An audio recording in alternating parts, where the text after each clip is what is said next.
Bienvenue!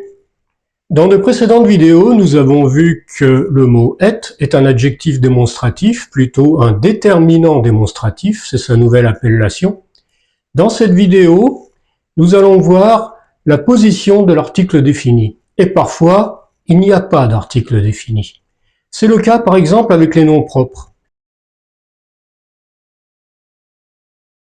En français, il serait incorrect de dire ce Pierre, ce Paul, ce Jean, ce Jacques. En hébreu biblique, il est possible et correct de dire et Aaron, et Myriam, et Moshe. Et nous allons voir des exemples bibliques.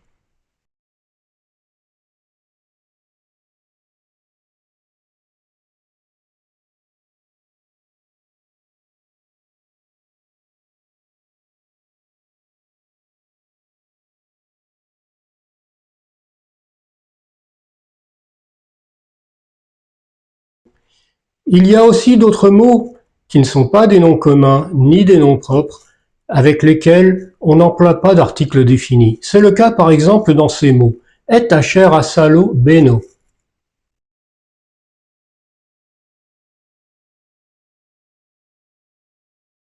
Dans ce cas aussi, il n'y a pas d'article défini devant asher, ce n'est pas un nom commun. Il y a un troisième cas que j'aimerais aborder, je ne pourrai pas les aborder tous. Le troisième cas, c'est celui où l'article défini semble déplacé.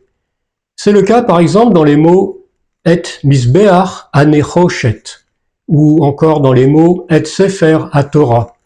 Dans ce premier exemple, l'article défini précède le mot « nechoshet ». Dans le second exemple, l'article défini précède le mot « Torah ».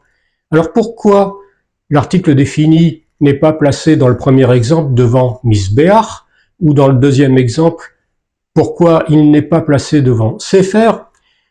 Pour tenter d'expliquer cela, je rappellerai que « est un adjectif démonstratif. Dans le premier exemple, de quoi veut-on parler? D'un autel, mais lequel? Celui de cuivre. Dans le deuxième exemple, de quoi veut-on parler? D'un livre, mais lequel? Celui de Torah.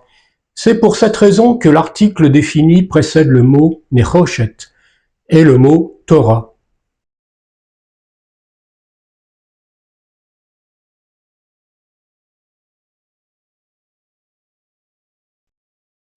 Comme déjà dit, il n'est pas possible en vidéo de faire un cours complet sur tous les cas possibles que l'on peut trouver dans la Bible.